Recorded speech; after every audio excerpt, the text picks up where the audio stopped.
Hello, I'm Alon Fisher. I'm the student at AIPC. This is Practical Assessment 5A. This is my fake client for the day, Sybil Fisher. Do you give permission to be in my videos? Yes, I do. Take a seat through there, Claire. How are you today? Good, thank you. How are you? Well, thanks. How was your weekend? Yeah, it was good. Not too bad. Did you get up to much? Oh, just chilled. Yeah. Yeah. Okay. Fair enough. I mean, it was pretty rainy all weekend as well. Yeah, it was very wet. So not much to do. Yeah, good day to have a chill weekend. Yeah. And how have you been going since last week? Yeah, I'm okay. It's been good. I still feel very inadequate. Right. Okay. Okay. So I remember last week, towards the end of last week's session, we started talking about your feelings of self-doubt and inadequacy, especially as a mother. Yes. This is still something that's been on your mind. Yeah, very much week. so. I Yeah. feel like I'm no confidence being a mother. For sure, and it seems like it's been giving you a lot of stress Very much so. as well. So I'd like to work on today. I'd like to bring up and see if you'd like to work on a cognitive behavioural approach. Yes. And this is just a good way to deal with this issue of self-doubt and inadequacy. Is that something that you wouldn't mind exploring today? Yes, definitely. Great. Okay, amazing. So what I want to use is a technique called cognitive restructuring. Yeah. Okay. So the aim of this is to change your unhelpful or distorted beliefs about yourself, about being an inadequate mother, and change them for a more balanced and realistic belief and thought about yourself. Okay. Right? Yeah. So cognitive restructuring, it helps to make a connection between your thought and your action, right? And the thought and the behavior that comes as a consequence to that action. So what I mean by that is that if you have a negative thought about being a bad mother, for the most part, if you think that way, then a behavior is going. A negative behavior will be the consequence of a negative thought. Whereas if you replace that with a positive or more balanced and realistic thought, a more balanced and realistic behavior tends to follow. Okay. Okay, so by changing the thought, we can change the behaviors. Okay. Right? Yeah. And vice versa as well. Yeah. So this is just a good way of thinking about new possibilities and new ways that you can think and do specific actions and behaviors. Okay. Okay, I'll break it down a bit more for you. So what we're going to do, we're going to play the role of a lawyer, right? So we're first going to identify your negative thoughts based on you being inadequate or having self-doubt, and then we're going to explore the facts, right? So if we're a lawyer, we're going to report the facts to the court of law. So we have facts for and facts against. Okay. And then I want you to, based on what you can see as realistic and what you can see as factual, we're going to make we're going to show the evidence for both, and then you can make a judgment on which one is actually real and which one is just opinion. Okay. Does that make sense? Yep. All right, cool. So what I want to do first is let's identify these negative thoughts. They might come as conscious to you or unconscious at this point as well. Right. So when Ethan is having a tantrum, right, what's the first thing that pops into your mind? What do you think when Ethan is having a tantrum? It's my fault. What have I done wrong? What have I done that's making him sad or having a tantrum? Yeah. Or just feel like negative all the time, like I'm a bad mother. Like I don't know what have I done that's made him feel so sad. Right. So when you see Ethan crying, you automatically put it on yourself. What have I done wrong? Why am I a bad mother? Yeah. Yeah. Yeah, I kind of blame myself for why he's behaving sad, Yeah. having a tantrum. Yeah. All right, well, let's assess that and let's see. I want you to give me some evidence that supports that this is true. So, what evidence is there, based on fact and not your opinion, that that you're a bad mother? Evidence. Mm-hmm.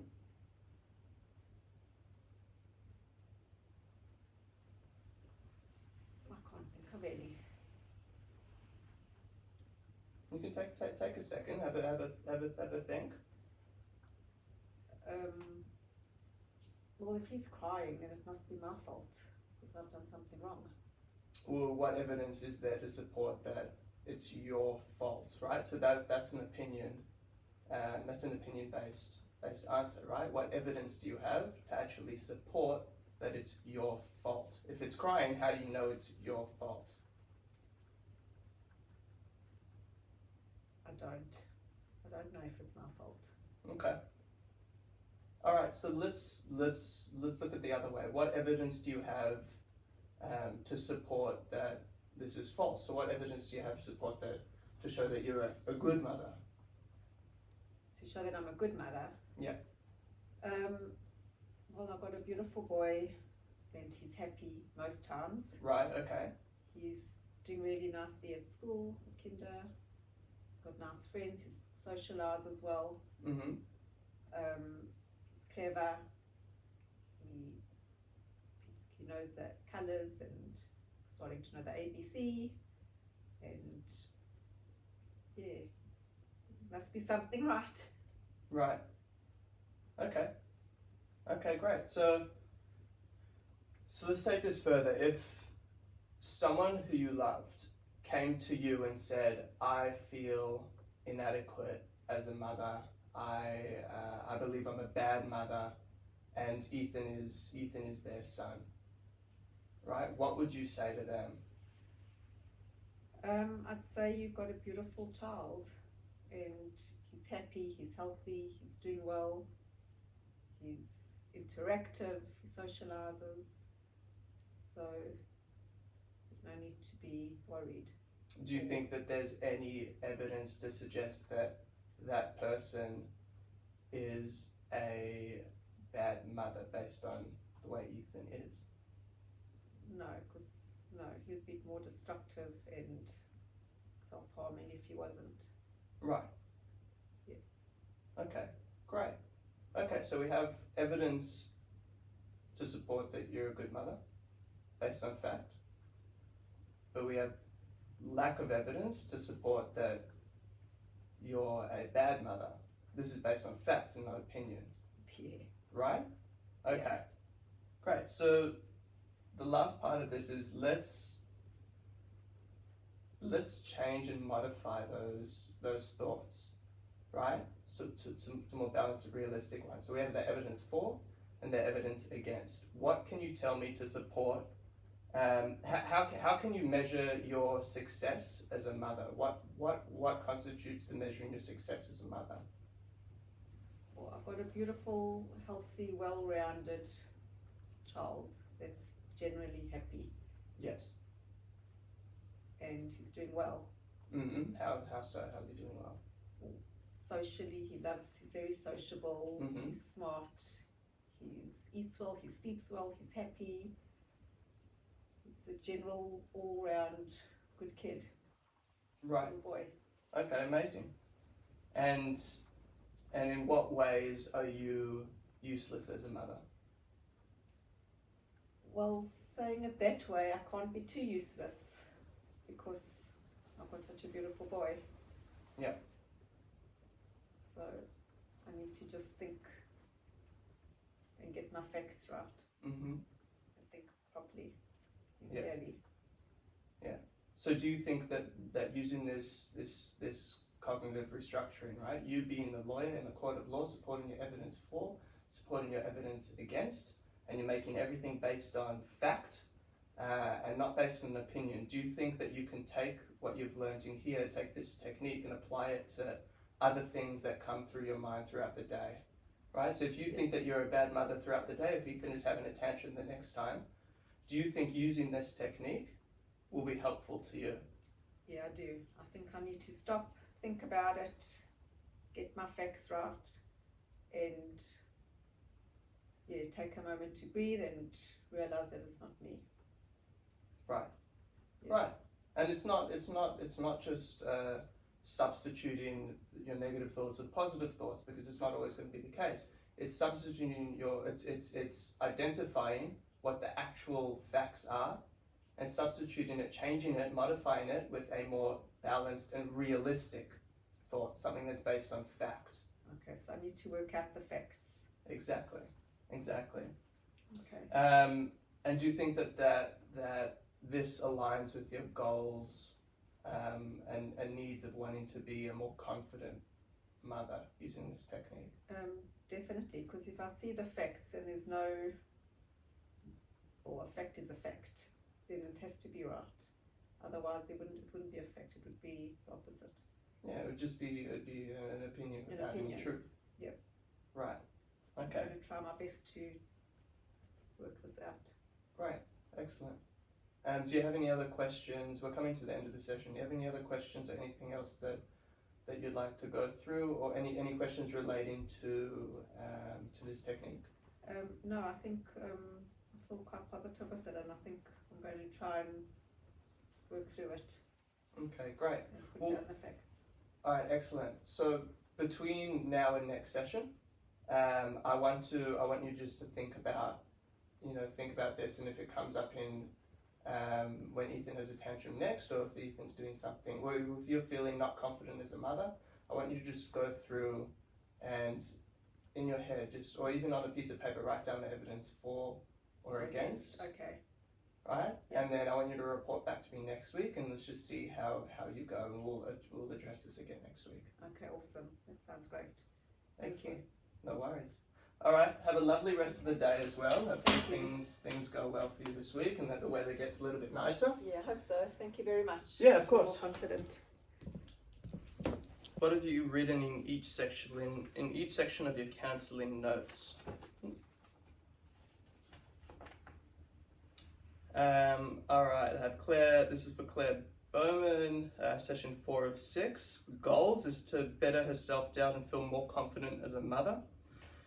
Topics discussed in the outcome, we did cognitive restructuring to change dysfunctional beliefs that she's a bad mother, and identify more balanced beliefs. Interventions and the strategy would be cognitive restructuring. And the next session is to review her ability to restructure beliefs throughout the week on her own. Right, to be able to do cognitive restructuring on her own. And then we're going to bring it up next week and see how she went.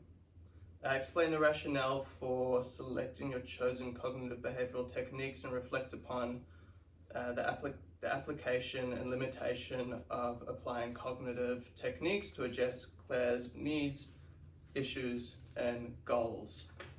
All right, so the reasons for using the cognitive restructuring with Claire would be to help her identify the facts behind her beliefs, and help her to identify her dysfunctional and unhelpful beliefs and change them for more balanced and realistic beliefs, that will in turn give her more self-confidence as a mother, and allow her to understand that her negative beliefs are unhelpful and dysfunctional. Why did I think that this technique in particular will help Claire?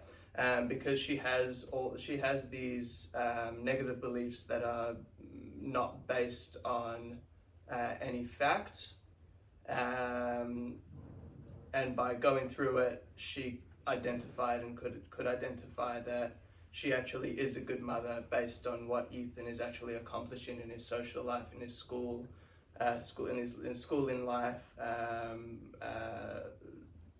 how they interact, how he interacts with others, and then it'll help her to identify that she actually is a good mother and gain confidence, and just reduce her stress once she knows that she's a good mother and she's doing things right as well.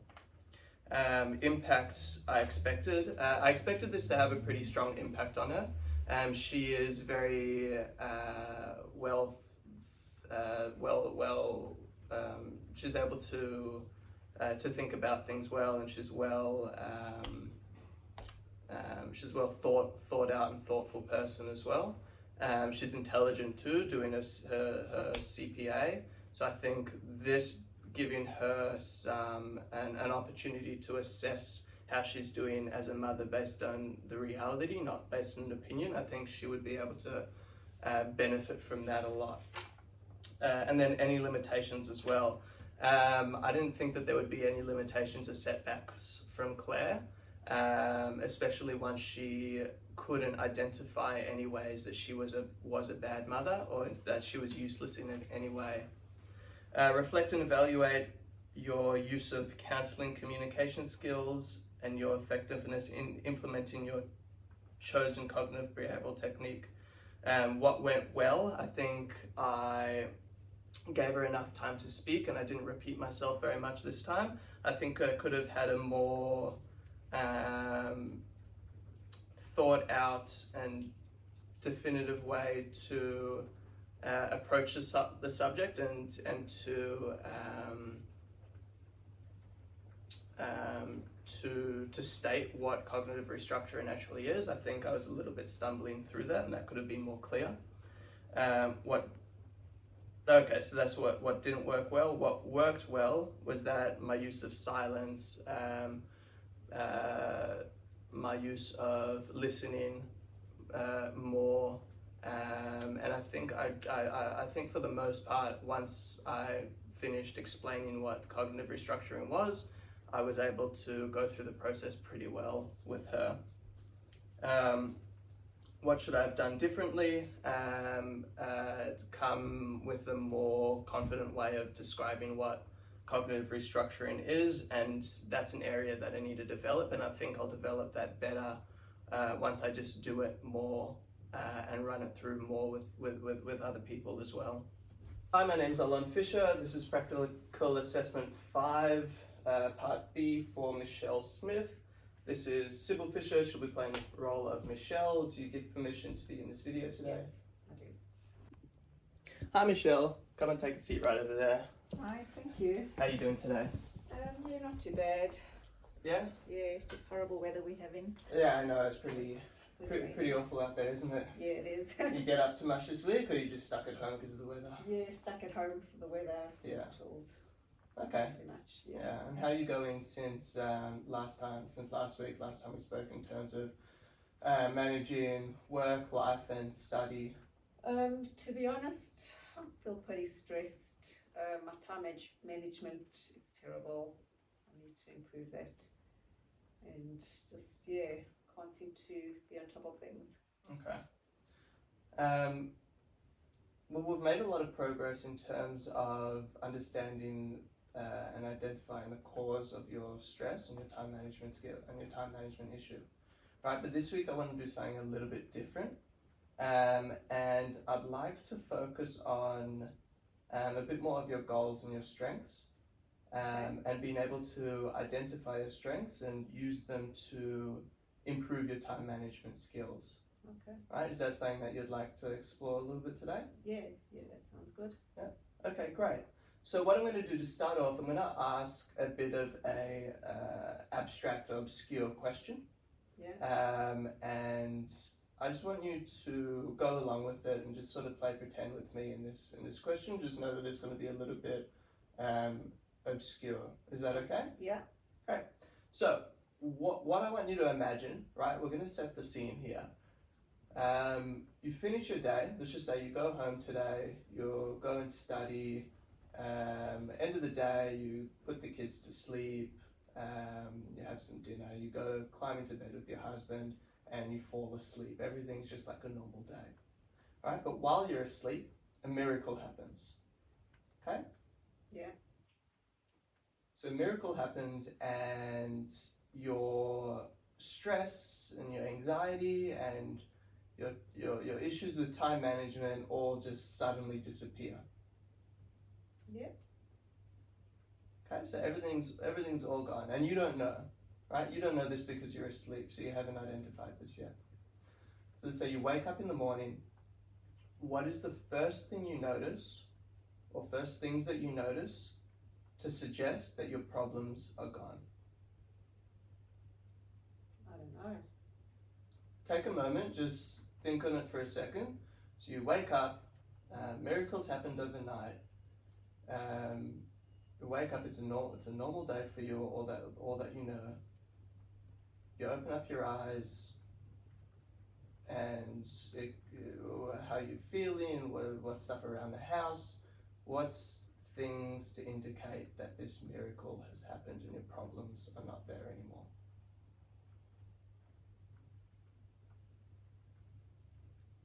Well, I'd wake up and everything will be calm and serene. My house will be tidy, and everything will be on track. And yeah, Mm-hmm. I feel stress free. And dinner's made, and the day goes perfectly. Right. Life's on track. Okay, amazing. Right, so in terms of this question just helps to better understand, I guess, your preferred future, your goals, and what that means with the first thing that you realize when you wake up, that the day is going to how you would like it to go. Yeah. All right, so I'm going to ask you another question here. Can you think of a time in the past 2 weeks where you have felt the sense of being stress-free? You've felt the sense of being stress-free, and that you've been able to stick to your schedule, even just a little bit, even if it's just a glimmer of that. Can you think of a time in the past 2 weeks? I'd say last Wednesday, Mm-hmm. my husband took the kids to his extra activities after school, Mm-hmm. and I had to put a slow cooked meal in the slow cooker, so dinner was prepared, and it was the only day that I could feel that I got a lot of work done, and everything seemed to be pretty relaxed and calm and how it should be in my house. Right, okay. So that just shows that we can identify a time where we've been extremely successful in terms of being on track, sticking to your schedule, and feeling this sense of calmness, control, and stress-free, right? And also having your husband as a resource to help you as well, right? So it's not as though you're too far from achieving this goal in the sense of stress-free living, right? So it's very much within your grasp, and it's something that you can achieve and you have achieved in the past. Yeah. In the past 2 weeks. So what can you take from that, from last Wednesday? And what lessons can you take from there? What can you do to implement that same way of sticking to your schedule and getting everything done, to something that you could do tomorrow or the next day? Or how can you better your time management skills? I think it was just a fluke of a day, because the rest of the time is awful. I feel stressed. I'm a bad student, and just my time management is all off. Just feel like I'm an awful student. Right. Okay. So you've presented with this saying that you're a bad student. Okay. So what I want to do here is that I want to evaluate that statement, and I want you to see for yourself if it's a true statement or if it's a false statement, right? So what we're going to do here is this technique called cognitive restructuring, right? So it's just a thought restructuring, Yeah. and the goal is to identify your negative thoughts, right? You being a bad student is your feeling of is the negative thought, right? So I want you to be a lawyer in this situation, and I want you to, we're going to gain evidence for and against that you're a bad student, right? And this evidence is purely based on fact, not based on opinion, right? So you can't say, oh, I'm a bad student because I feel like a bad student, right? That's an opinion-based thing. I need you to tell me a fact about why you are and aren't, and then we're going to toss up. We're gonna weigh whether you're a bad student or a good student, and then we can make a rational decision based on what you are. Okay. Okay. Yeah. So I want you to give me some evidence to support that you are a bad student. So it has to be evidence that I'm a bad student. Factual evidence that you're a bad student. I don't have any. I can't think of any. Right, and let's now assess what evidence is there to support against that, to support that you're a good student. Well, I've passed all my units so far, Mm-hmm. and I've done really well. So, yeah, maybe I am a good student. All right. Well, let's now toss this up. So, no evidence to support that you're a bad student. Said you've passed all your subjects. Do you have good grades as well in those subjects? Yeah, I do. My grades have been good. Right. So, is there any? What would you think? Do you think you're a good student or a bad student, based on the evidence that we just applied? Well, on the evidence that I would say I'm a good student, my feelings is that I'm a bad student. But it's evidence. Right. But we're going off of truth, Fact. Yeah. fact. Yeah. Yeah. Okay. So in what ways would you say that you're useless as a student, if any? Fact or not fact? Fact. I can't give you any. Right. And how do you measure your success as a student? By passing and doing well. Mm-hmm. So do you think that you're a successful student based on passing and doing well? Probably, yes. Yeah, great. Yeah, excellent. Yeah. Good. All right. So what I want to do here, we're just going to end this session. I just want to conclude the session, and I just want to go through and highlight to you what I think your strengths are. I think that you are a very hard worker, and you're very committed to doing well as a student and as a mother. Yep. And as a wife. I think you're very devoted to all of those different things, and it's difficult to find time to fit everything together. But when you do stick to a plan, when you do stick to your schedule, you're very efficient in getting everything done.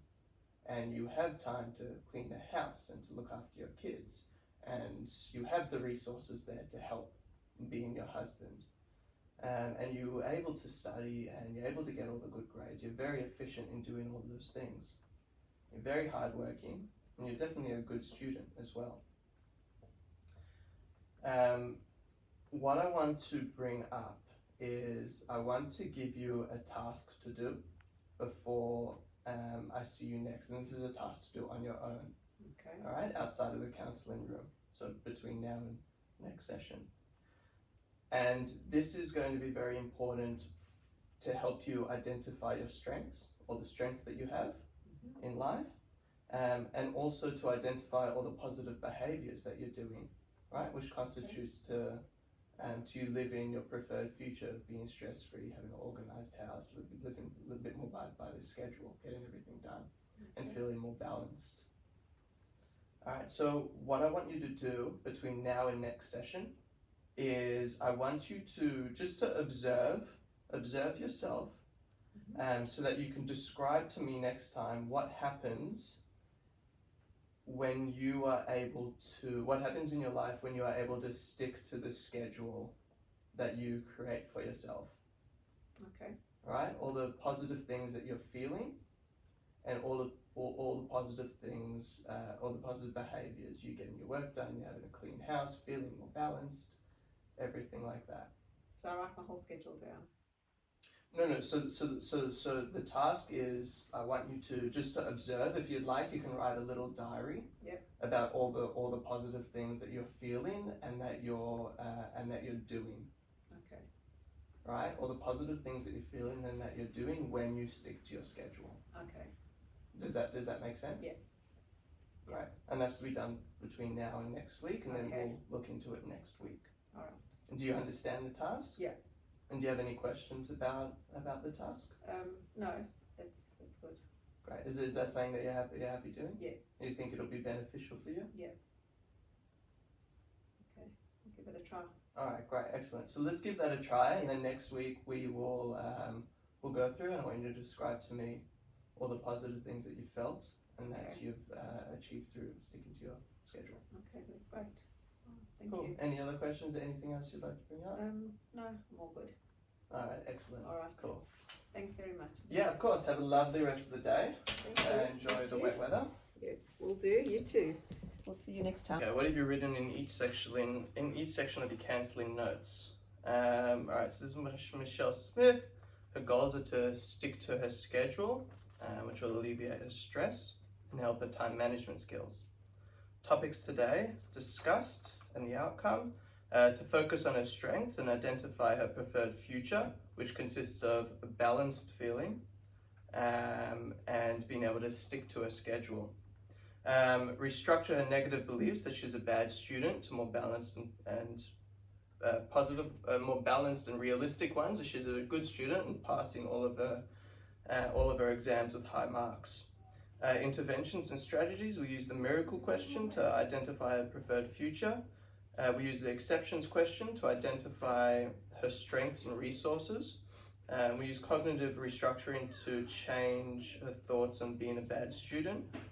For the next session, I've given her a task, which is to observe what happens when she sticks to her schedule and write down or just observe all the positive feelings and positive behaviors which happen. Explain your rationale for using each of the solution-focused techniques and cognitive restructuring that the particular point that you did in the session, and reflect upon the application and limitations of applying solution-focused techniques to address Michelle's needs. All right, so the rationale for the solution-focused therapy techniques would be the miracle question would help her identify what a preferred future and goals actually look like.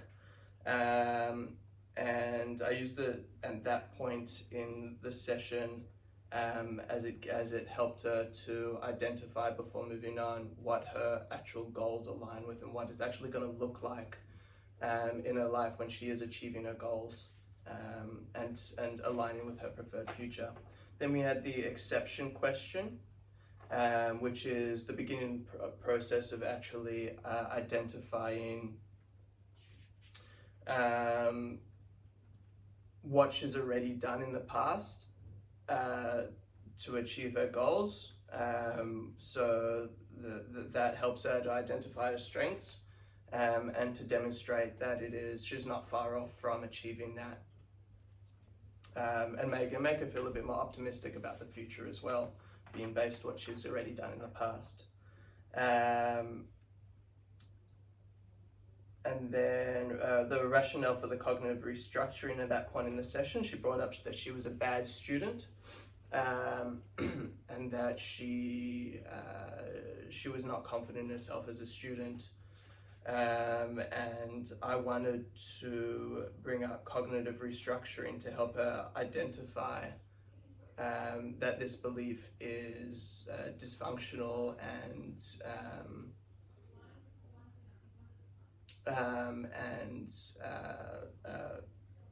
false, and get her to identify, to change her belief for a more rational and factual belief that's more balanced based off what she